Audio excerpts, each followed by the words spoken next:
बंदर और कबूतर एक ही पेड़ पर रहते थे। एक दिन उनके बीच झगड़ा हो गया। ये बंदर तो झूल झूल कर पूरे पेड़ की टहनियों को कमजोर कर देगा। सारा दिन इधर उधर कूदता रहता है। किसी दिन मेरा घर ही ना गिरा दे, जो मैंने बड़ी मुश्किल से बनाया है। कल मेरे बच्चे होंगे, मेरे अंडे होंगे, उन्हें तो इस शैतान से बचाना ही होगा। सुनो बंदर, इस पेड़ पर तुम नहीं रह सकते।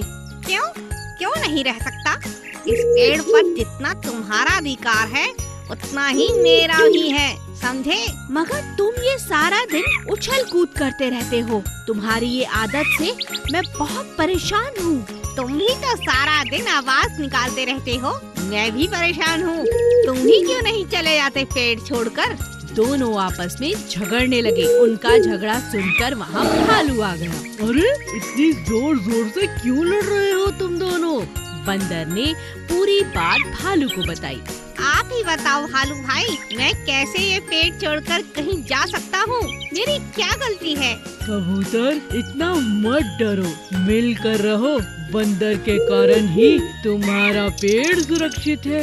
सभी जानते हैं कि बंदर इसी पेड़ पर रहता है और बहुत चुस्त भी है। कोई भी तुम्हारे पेड़ पर आने की हिम्मत नहीं करता। सच? हाँ हाँ, मैं सच कह रहा हूँ। रहने दो भालू भाई, अब हमारे बीच विश्वास नहीं रहा, इसीलिए एक साथ रहना बहुत मुश्किल है। अब इस पेड़ को छोड़ देता हूँ, मैं यहाँ से चला जाता हूँ। अच्छा कबूतर, मैं चलता हूँ। कबूतर को अपने व्यवहार पर बहुत शर्मिंदगी हुई और बहुत पछतावा हुआ। मत जाओ बंदर, मुझे तुम्हें यहाँ से जाने के लिए नहीं कहना चाहिए था। मुझे माफ करो। भालू भाई की बात सही है, मैं तुम्हारे बिना यहाँ सुरक्षित नहीं हूँ। लौट आओ, हम फिर से साथ साथ रहेंगे। और इस तरह भालू की समझदारी से बंदर और कबूतर के बीच सुलह हो गई और वो एक साथ फिर से रहने लगे। एक दिन एक कबूतर बड़े मजे से दाने चुग रहा था। तभी उसने देखा कि कोई जोर जोर से चिल्ला रहा है, बचाओ बचाओ।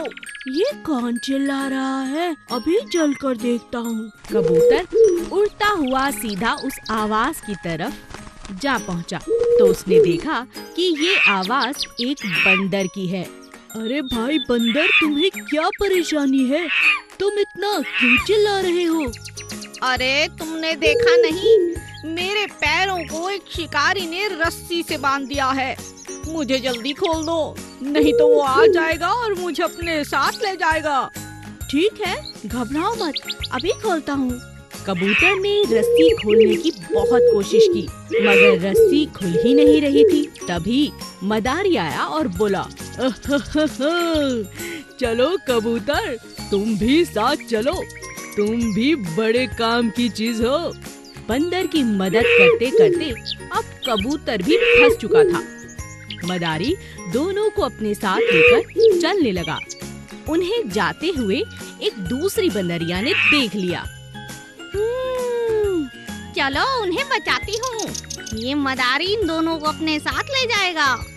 बंदरिया ने चुपके से अपना छोटा सा बच्चा रास्ते में रख दिया। अरे इतना छोटा बच्चा, इसे भी ले चलता हूँ अपने साथ। जैसे ही मदारी ने बच्चे को पकड़ने के लिए बंदर को पेड़ से बांधा, बंदरिया ने बड़ी चुस्ती के साथ उसे खोल दिया और अपने बच्चे को उठाकर एक पेड़ पर चढ़ गई। मदारी के बच्चे, आया मजा। मगर अभी भी मदारी के हाथ में कबूतर था। लेकिन जैसे ही मदारी ने पीछे मुड़कर देखा कि उसका बंदर गायब है, वह हैरान हो गया और गलती से उसने अपना हाथ खोल दिया और कबूतर उड़ने लगा। अरे ये भी उड़ गया, अब मैं क्या करूं? तीनों शिकार हाथ से निकल गए। ये शैतान बंदरिया, इसकी वजह से आज मैंने बहुत नुकसान उठाया है। जैसा कोई करता है वैसा ही भरता है, समझे?